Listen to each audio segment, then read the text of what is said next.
All right, welcome to the Woodshed. I'm John Wood, and this episode's going to be about landscaping out in the backyard. Around the holidays last year, my nephew Daniel and his wife Devin brought this awesome fire pit to me, but the problem is it weighs 300 to 400 pounds, and we don't want it sinking down into the sod or to the mud when it rains. So we're going to build a nice little concrete pad for it with some decorative stone and things like that.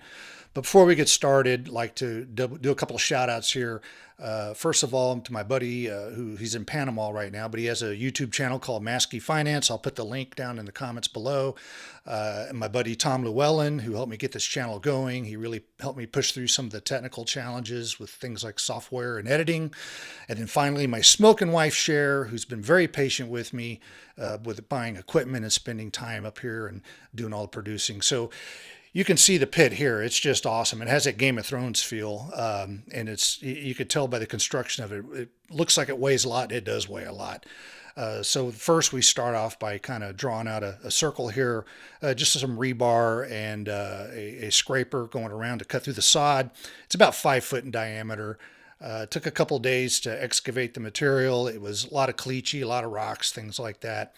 And then I just kind of saved a bunch of it to use in some of the low spots around the yard.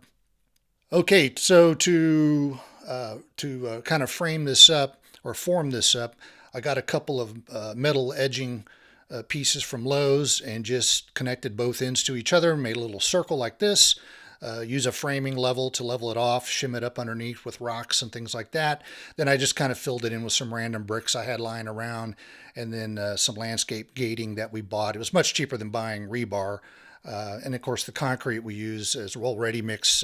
Didn't have the gumption to go rent a mixer for this small project. So it was a lot of work, about nine 80-pound bags of concrete. But it was a good workout. Definitely felt it in my thighs and lower back the next day. One thing you really have to do is wet it down constantly between each layer because, I can only mix one bag at a time, and we don't want the first layer kind of setting up too soon. So between each bag, I would kind of water it down a little bit. Okay, there I go. At first, with just shoveling it in where it needs it for the first couple of bags. Then as it fills up a little more, then you can be a little more aggressive with it. Okay, here we're just going to screed it off. Just grabbed a random piece of lumber I had in my shed and trying to get a nice little pattern in it at the same time. This doesn't really have to conform to any code or anything like that because it's not structural.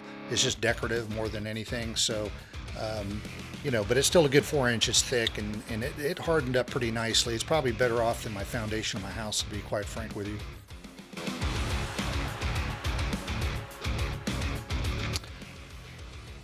Came out really good. Nice little pattern on the top.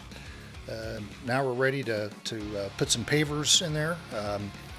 That's going to be a little challenging because I might have to dig around more, but we'll get them in there. There we have it. Final product. Pavers went in good. I had to cut one in half to complete it, but I hid that around the back side of it. Then I went back and I got a bag of regular mortar, poured it down in there, swept it in the cracks and watered it down, and it's hard as a rock now. We enjoy it every other evening, and we're going to enjoy it tonight, as a matter of fact. So that's it. Can't wait to get the next episode together. Who knows what it'll be? I got several projects in flight, so see you next time.